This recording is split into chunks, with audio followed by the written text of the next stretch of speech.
Jason is here. Jason Ottley, one of the smartest health and wellness experts on this side of heaven and beyond. Jason is a health and wellness expert, founder of Live, Inspire, Transform. Is it .org? .com. .com.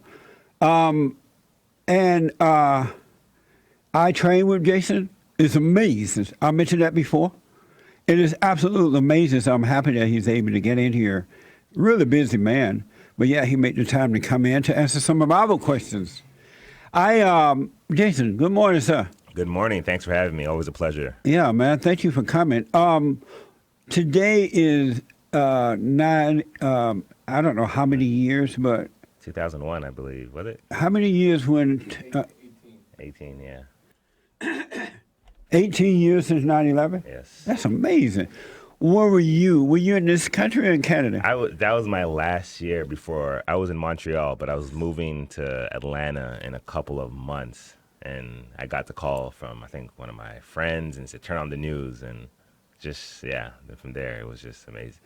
So one of your unbelievable. friends in Canada or here? It might have been in New York. I have a lot of family in New York. I lived in New York for a while, too. I think one of my family members from New York kind of, woke me up that morning and just kind of told me to turn on the news. That's all they said. I had no idea what I was about to see. But, yeah, I remember that like it was yesterday. And I can't believe it's already 18 years. I know, that's amazing. It's amazing. And I could have gotten married and had 2 or 3 kids by now. I know. And so you still decided to come once that happened?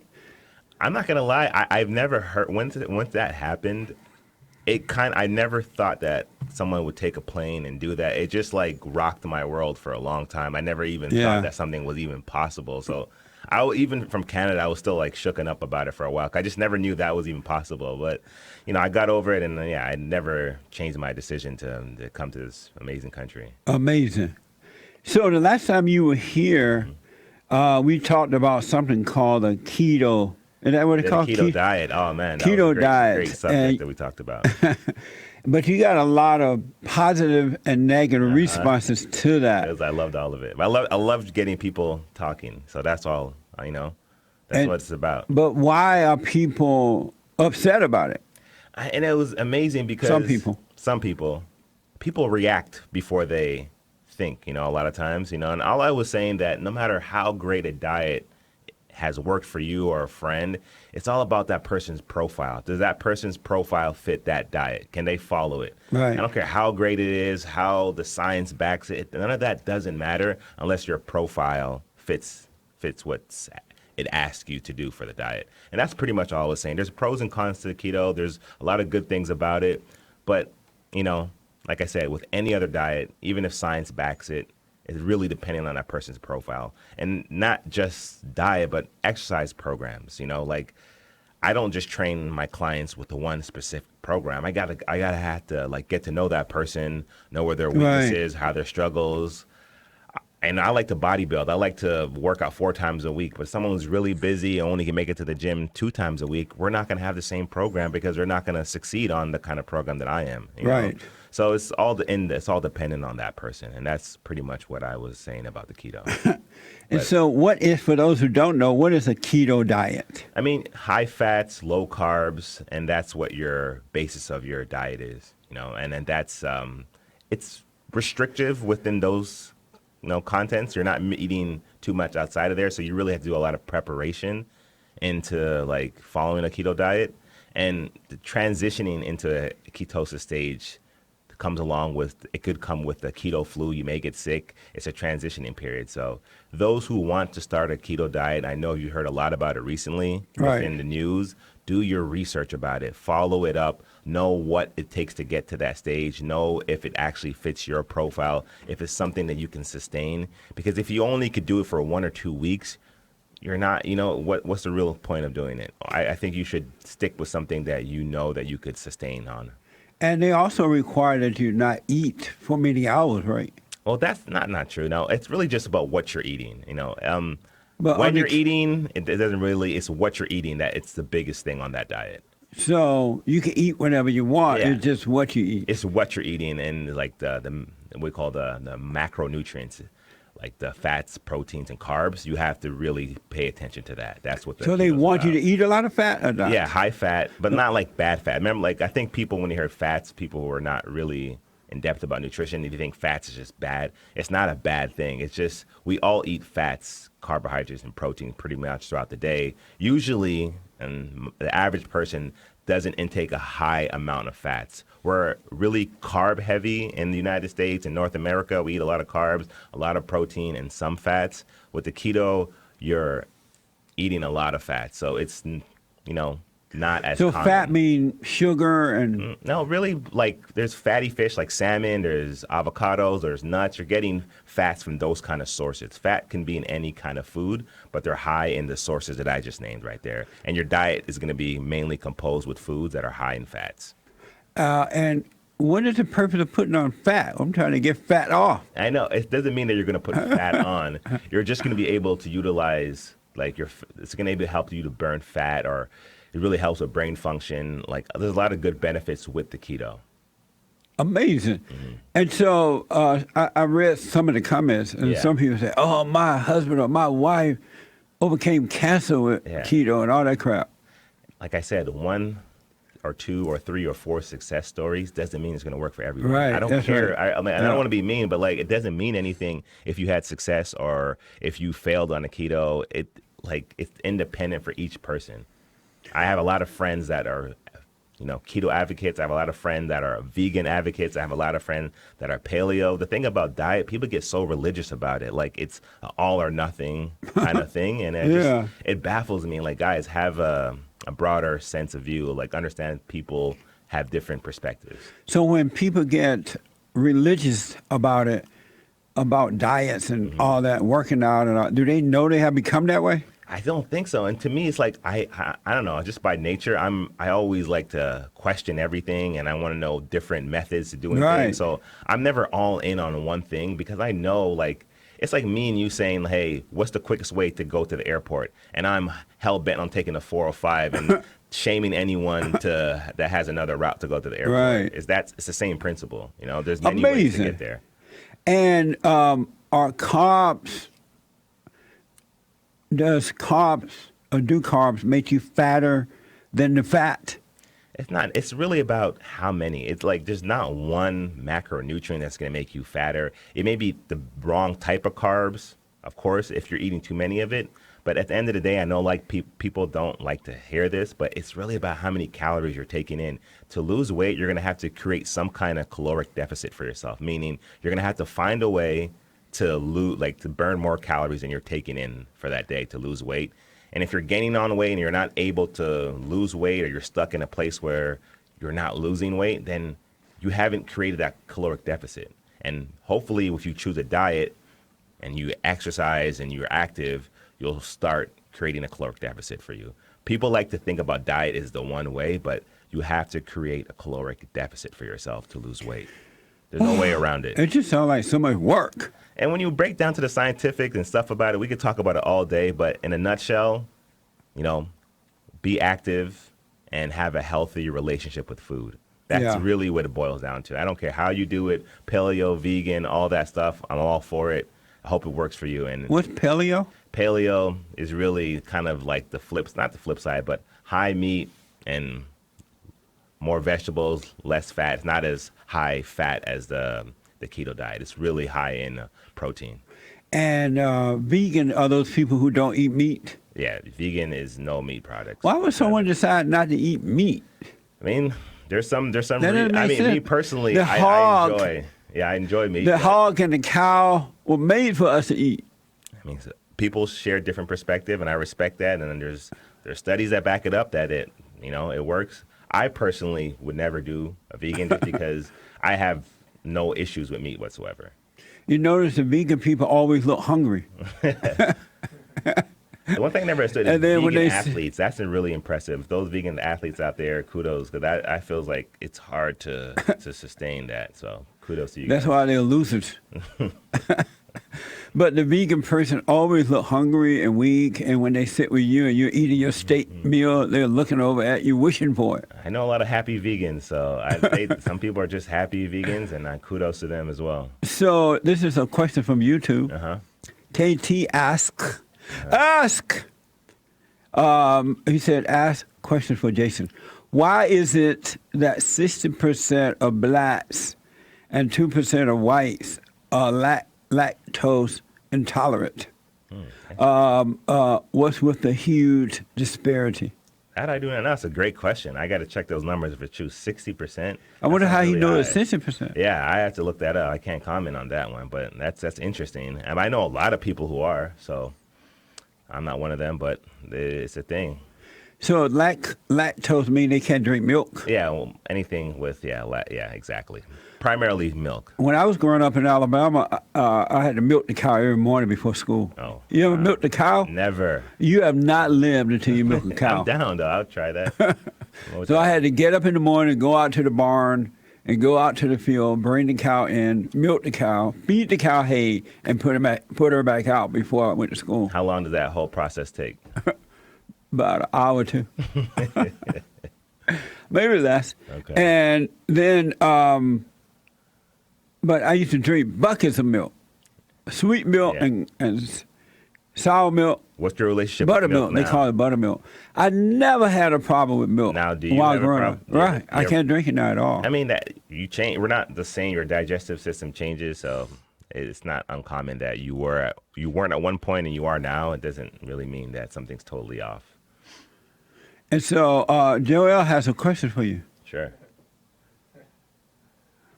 Okay, so Jesse explains stories sometimes about how when he was younger, he used to like. I'm still younger.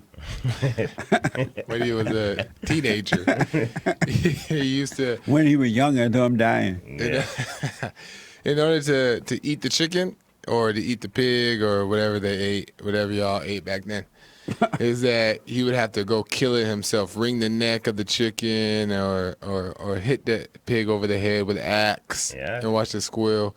Have you ever done that? Myself? Right. The closest I've came to that was my parents are from the Caribbean, so when we go back, or when this is a while ago, we got a goat, and I saw like a goat, and we saw like the whole process of like going to a farm, taking it back of the truck, killing it. I didn't do it. I just saw the whole process. But obviously, I mean, in this kind of world, I think it's kind of healthy to eat like that. If you're going to get your meat, get it from a local farm and see the whole process through. But like in this day and age, how common is that? But, when you go to other countries, like especially smaller ones, it's, a little bit more common. But amazing. Yeah. So I miss those days. You missed those. Bring it back. That's right. Bring back the good old days.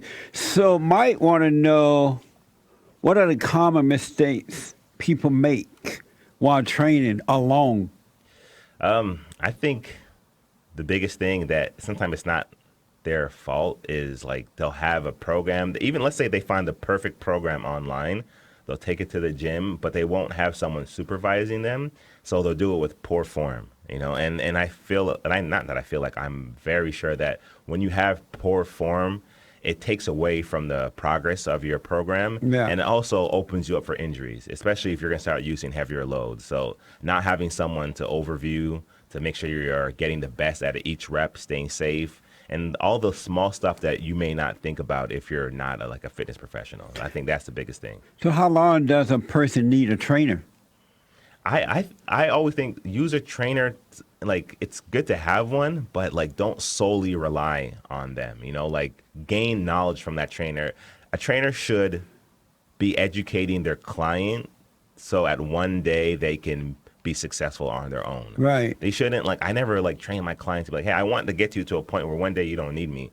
Like, sometimes they don't want to break that relationship and they always feel like they need me, but I want to feel like if we were to sever ties, you would be successful without me. So that's kind of the relationship you should have when selecting a coach.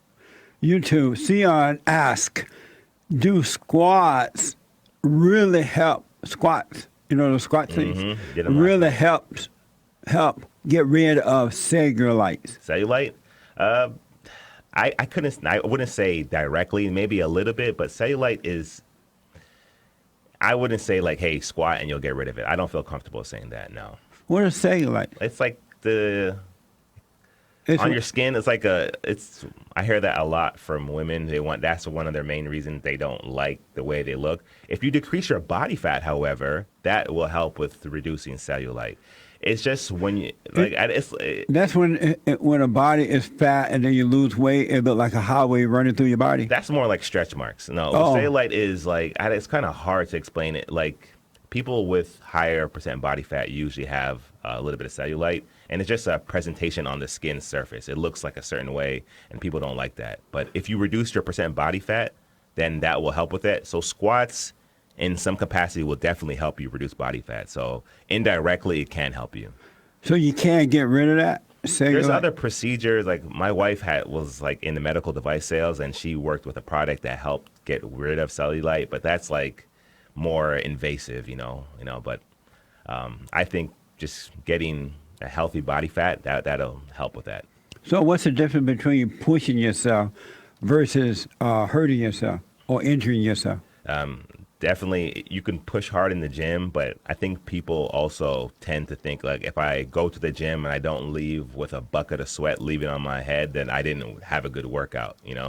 It doesn't necessarily have to be that way. Sweat or feeling really sore the next day isn't the best indicator that you had a great or effective workout. You should feel confident in executing form and technique. That will always assure you that you had a good workout. And adding load to your exercise, like using weights, like how we do, Right. that in a safe manner is a good way. Stop using sweat, or if you're like feeling totally trashed after workout, like if you kicked your own butt, those are not the best signs that you had an effective workout, even though we feel like it. You know what I'm Yeah. saying? Yeah. So let's see. So I want to know what's more important: losing weight, working out, or diet. Yeah, I mean, it's all like I said, it's depending on that person's profile.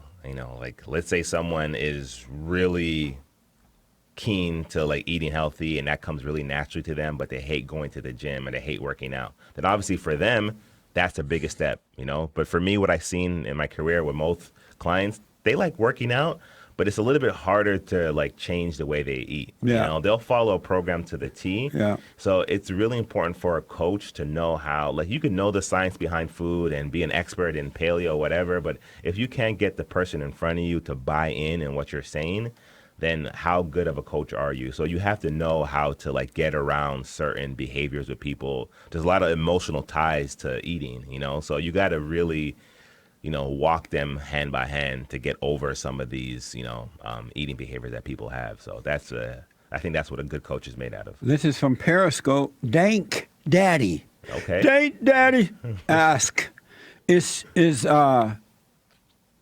stevia? Stevia. It's an artificial sweetener or is it sweetener? Stevia or stevia? Stevia, I believe. Stevia, a good sugar substitute.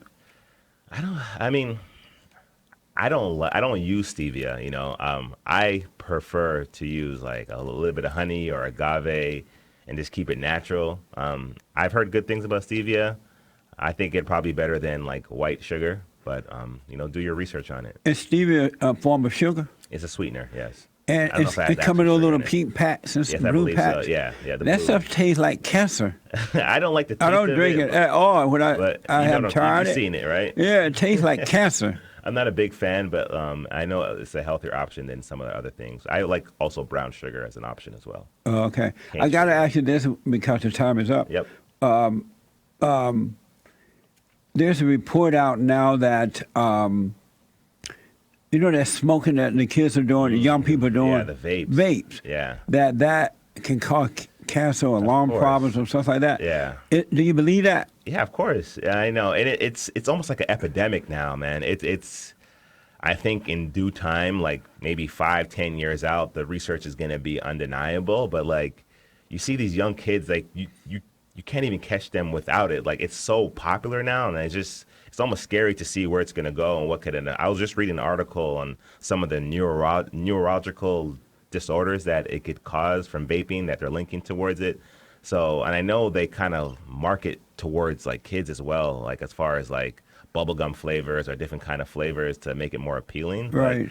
But it's not a safer alternative to smoking. I think people think it's safer. What, it's supposed to not go into your lungs or something? No, to smoke? I don't believe that. You're still inhaling. I don't know. I don't believe How do that. we I'm know- not an expert, but like I would not recommend that as a safer option or alternative to smoking. So I'm being told that it goes into your lung, but it's just not smoke. It's not smoke, but it's It's vapors. vapor mixed It's with vapors. chemical. Yeah, exactly. It's still chemicals and vapors going into your lungs. So it's not. If those that think it's a safer alternative to smoking, I would strongly disagree.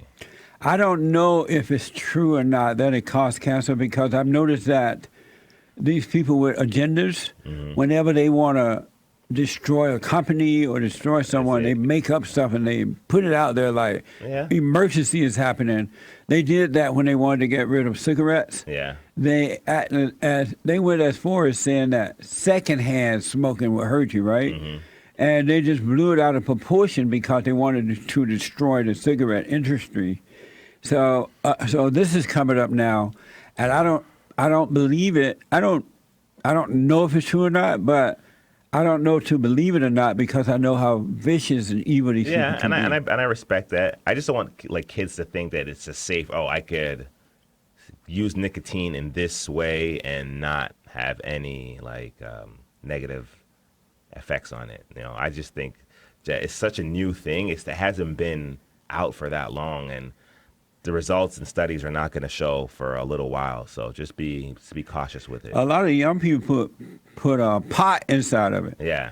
So they smoke pot inside the vape. It's And popular. they suck it like not going no. They do. It's crazy how popular it's become. So Jason, tell those who don't know who you are, and we have first time listeners, Yes. and how a little of your background, Yeah. and then your specials that you have going. I've just been in the fitness industry for the last like 12 to 13 years. I got my associates and bachelors all in exercise science, but you know, the education part was one thing, but it's really the one-on-ones that I've done with people. And Amazing too, people. folks. I'm telling you. So that's what, I like to hang my hat on is actual like working in the field, because education does help me understand what's going on. Right. But you learn a lot more from Hands-on. I remember my first client that I got, I was like, okay, I got all this education, but I felt like I didn't know anything because I didn't know where to start or where to draw from the books. Like it was just like I had to learn everything all over again, Right. So. But 15 years in almost, and I'm really, my whole thing is just to really help people, reclaim a good health. Because now, of course, we want to feel better, but it's all about your confidence, how you feel about yourself. Absolutely. In social settings, people tend to sink when they don't feel good about themselves, So I want to help people reclaim that and just feel better about themselves. And how can they reach you? LiveInspireTransform.com. All my information is there. Live Inspire Transform on all platforms, including Instagram, Facebook. You can follow me. I like to put content. And, just follow me if you want to get in touch with me. LiveInspireTransform.com.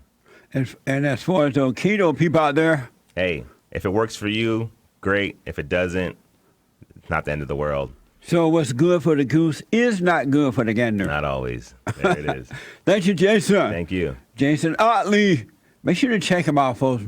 Really, give it a try. I guarantee you will not be disappointed. And if you are, let me know. Let me know. Thank you, Jason. Thank you for having me. That's amazing. Absolutely amazing. Let me go to Robert, a first-time caller out of... Jason, you may want to you have time to hear this call? Robert from Ontario, Canada. Robert, thank you for calling. You're on the air. Hello, Jesse. How you doing, sir? I'm doing okay, but, just getting by. How about yourself? All is well. What do you mean, That's good. just getting by? Huh? When you say you...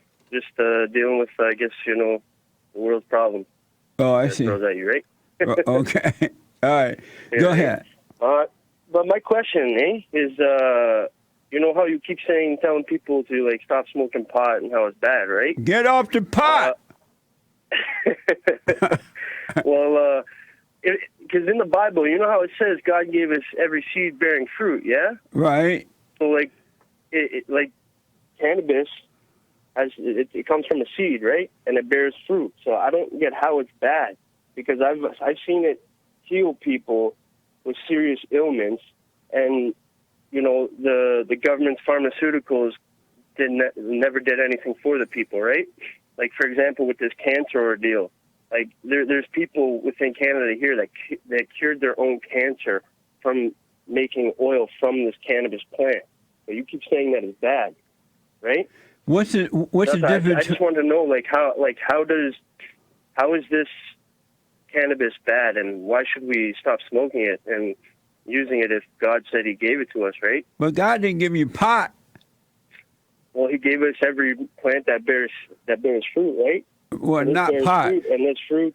Jason, what do you say about cannabis and pot? Well, I did work in the cancer industry for a while, and there has been a lot, they do use it in some capacity to help, with some of the patients. It just makes you high, ailments. so you don't feel the pain. But it's not all about just smoking it, Like there's you could use it in other aspects. I think people think that it's just to get high and that's it. There's so much more around. Yeah, that's a recreational way of doing things, Yeah. just to get high. But I'm saying with the medical factor of it, Yeah, right? and I that agree actually with you on heals that. people. But I don't believe there's a medical factor to that. I think they just Look say up Rick that. Simpson in Canada. He healed his own cancer because the doctors were telling him to stop using it. How do you know he healed his own cancer? Just because he said it? No, because he went to jail for growing cannabis, and then there's a big thing about it. Now it's legalized and all this other stuff in Canada, right? For people to access it if they need it, because of this one gentleman. And, well, not just this one gentleman, but there's several other people with serious ailments that are being healed by this plant. So you believe all this crap about pot and cannabis? And they just name it and they put it in oil and they say Jesus said it, and so the people take it. But there's also cannabis that are not that doesn't get you high though. What is cannabis? Cannabis is the thing that you keep calling pot. Come back to the phone. So cannabis is pot. It just has a new name, right? Well, it's originally cannabis, but the pot is, I guess, the slang term, right? But cannabis is the same thing as pot. Yes, it is. They just gave it a new name. I mean, cannabis. No, it was originally called cannabis, and like the lingo around term, like it's pot. Exactly, same thing. Exactly. Yeah, so it's still pot. It just has a different name. The pot came from, that word pot comes from like Mexicans, where they use like marijuana and stuff like that. I know, but it's just still pot. It's just called cannabis pot. And so all it does is get you high and make you think that you're feeling well. And they say, oh, this will get you well. And so if you're a pot smoker, you say, oh, okay, I'll do it. It's called cannabis. But you're still just getting high. And my problem with getting high is that it causes you to go unconscious. And when you go unconscious, you're not dealing with life well. You don't see reality. You don't know how to deal with life. You want to always have a pure consciousness rather than a deflated conscious. But where did you get this answer from? Where did I get what answer from? Did you experience it? What? I used to smoke pot. Yeah, but like there's a difference. If you sit there and smoke pot and do nothing, right? Right. Then obviously it's going to make you dumb. But see, because like I smoke it, but it helps me concentrate when I read all my law books and all these other books in regards with history and stuff, right? Right, but you would concentrate better if you overcame your conflict, your inner conflict. Then you could sit and read your law book. It would be no problem.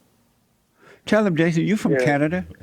What part of Ontario? This is Jason what from Canada. Toronto? Canada, but Robert, what part? Yeah. In Durham area. Okay. You ever been there? No, I got family in Brantford and all that, but that's a little north. But Yeah, that's close to here. got you. And so you recommend this man smoke cannabis or not? Which is pot. Listen, I just feel like people who are going to have one opinion about that whole industry, and they're going to think it's just for people who want to get high and excuses, and it's nothing, it's just all bad. And I don't believe that. There are medical benefits around pot because there's CBD. CBDs do not get you high whatsoever. It has no psychoactive. What's CBD? It's a It's another area within Another pot. yeah, but it doesn't get you high. So you can't, like, what you're saying doesn't apply to that. There's no unconsciousness to what you're talking about. Oh, So, somebody sent me from Yeah. Canada. Yeah, some They have CBD a stuff, right? cannabis farm or Yeah, whatever, right? yep. I remember you And telling they me about sent me this. some CBD honey. Yeah. And so I used it on a test rat, Mm-hmm. and the rat got high. A test rat. Where'd you pull that out Well, from? then there's THC in And it, the rat definitely. got high off the honey, and now the rat loved the honey. And that was it. That was a good one. No, but Jesse, what I'm saying though is that I've actually, like, we'll say, worked with people that have, like, cancer and all these other medical ailments that are serious, and you know, there's a couple of them that listened to what the doctor said when to tell them to stop using the cannabis and just use the pharmaceuticals, and they died 2 weeks later because they stopped using cannabis. So, But if cannabis it's really doesn't bad heal you, and right? it's It by just the devil. That doesn't make sense. it doesn't heal you. It just makes you feel better with the pain, right? Is that right, Jason? No.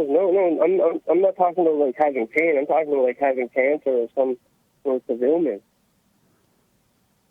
I don't know, man. I would There are recommend. different compounds within the cannabis plant. It's not just THC. THC is the most psychoactive ingredient within that cannabis plant, but there are other, cannabinoids that are in there that do not get you, as you're saying, high, right? But why are And it you actually smoking helps it? you. But you're smoking cannabis Why am I smoking to it? I'm focus. smoking it to calm me down. Right, but that's not the way you calm down.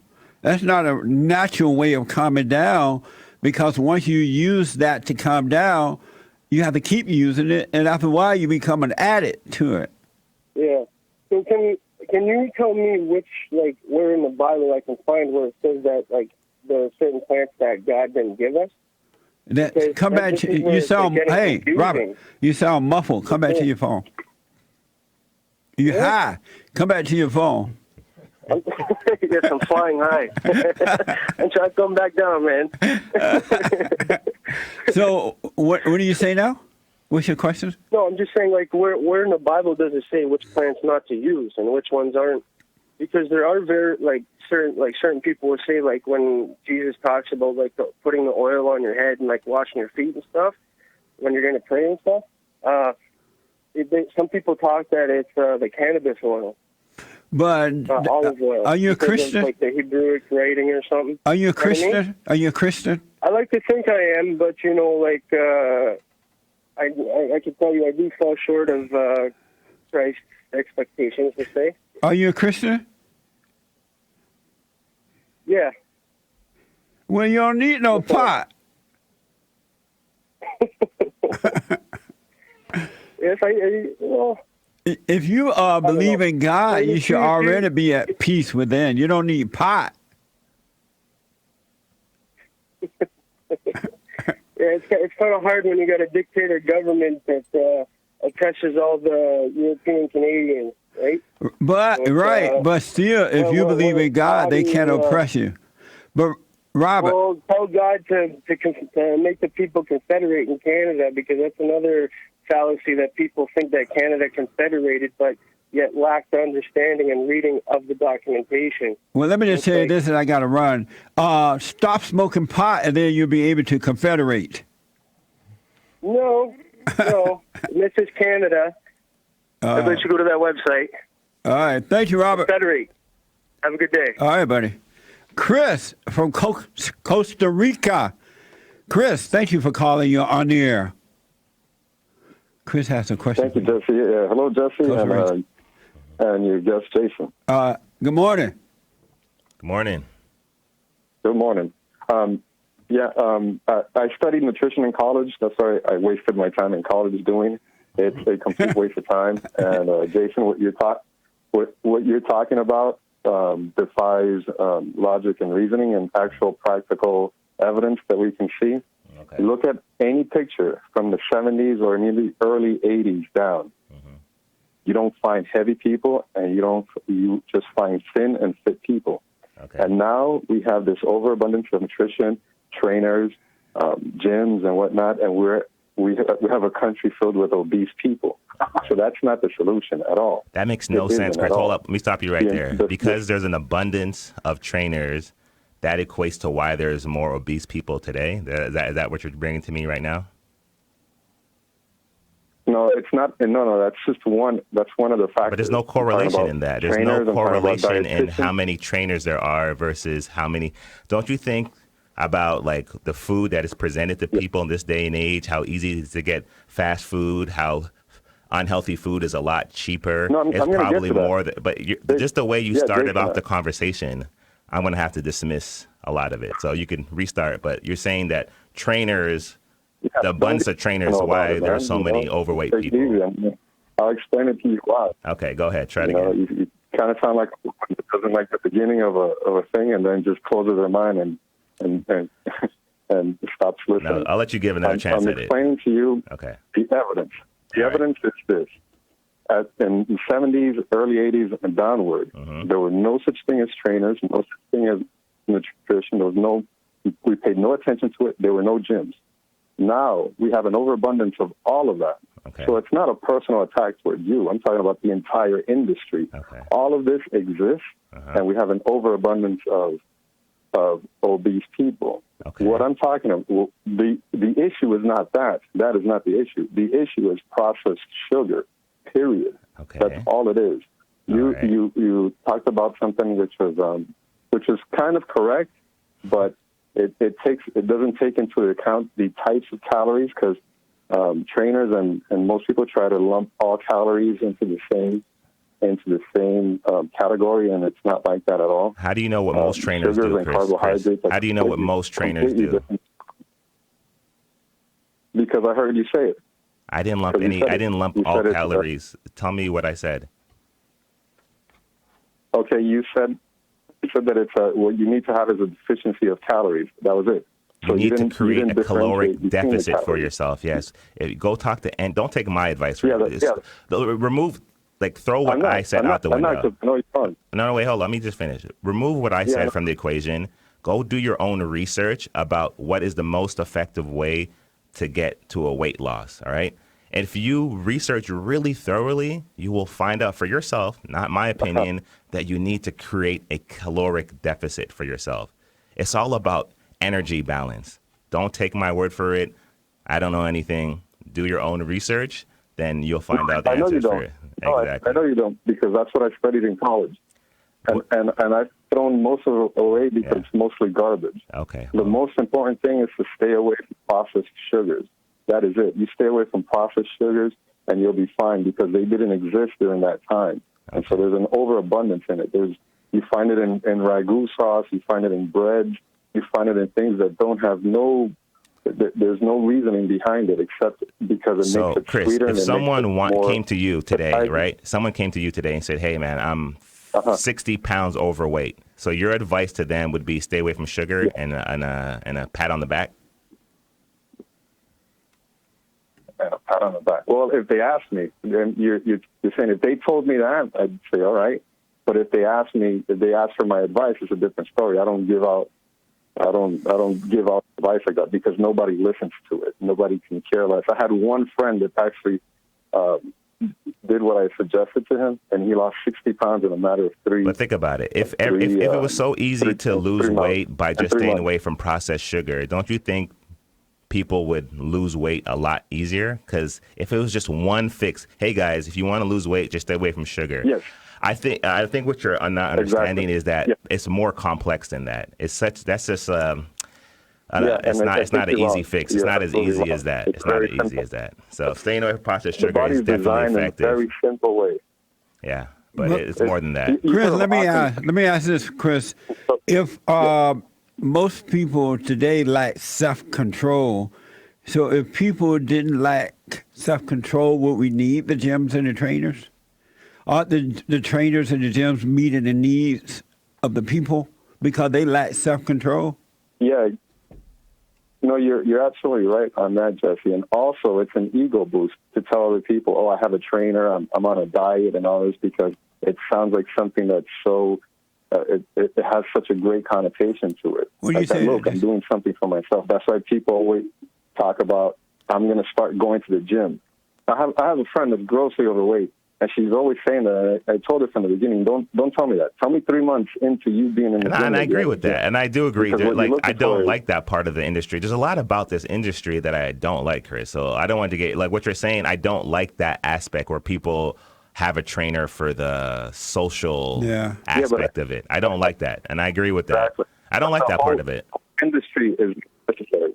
But the whole industry is not necessary, and I know you're going to disagree with it because you're part of it. And I understand that. That's fine. I have no issue with that at all. It's your opinion, so I don't have to disagree with it. It's your opinion, so I respect your opinion. It doesn't affect me in one way. It's just you're not the first person that thinks it's unnecessary. But then I look at the people who have helped lose weight and feel better about themselves and really made an impact in their life, and that's all the gratification that I need.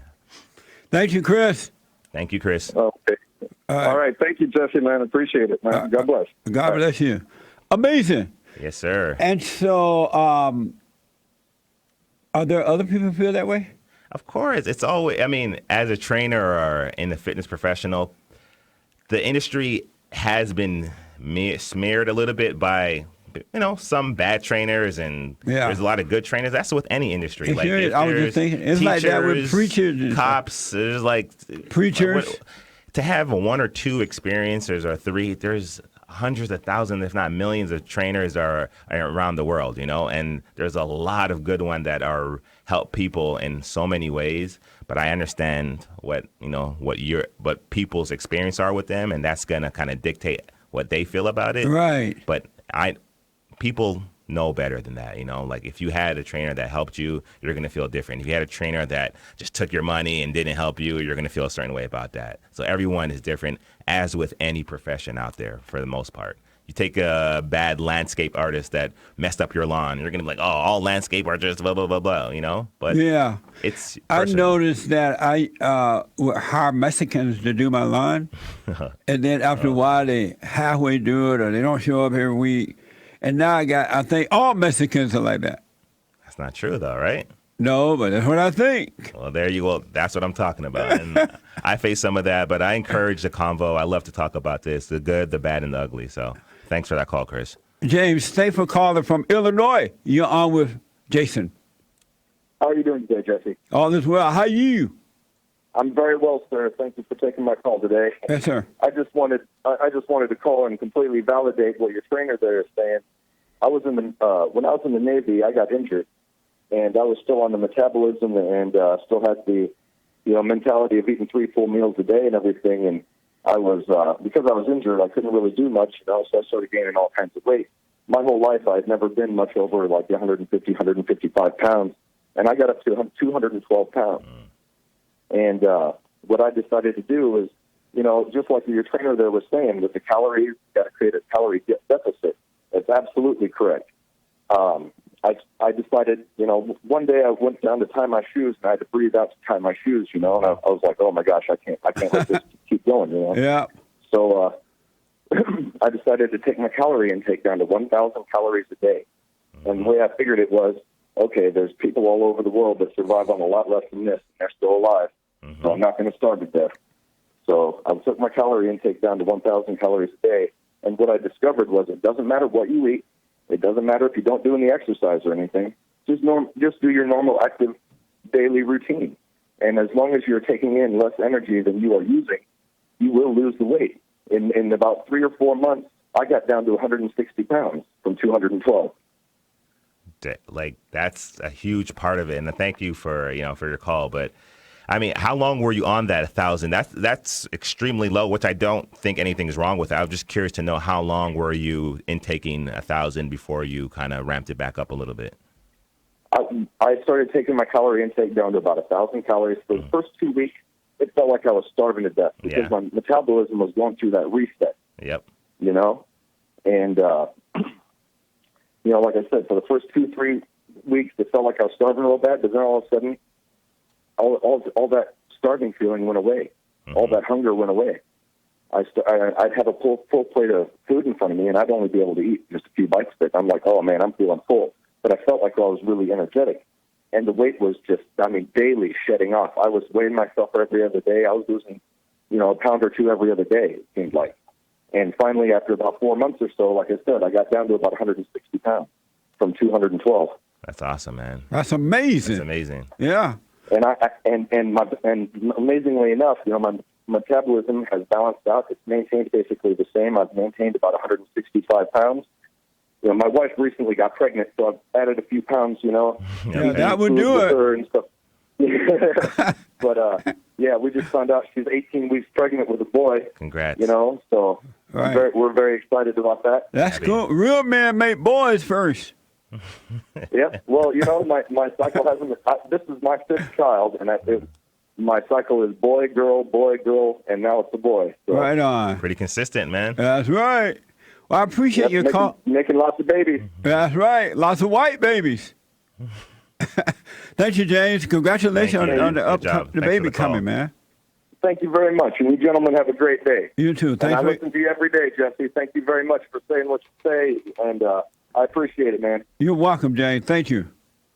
Amazing. Bye now. So Joel want to know what is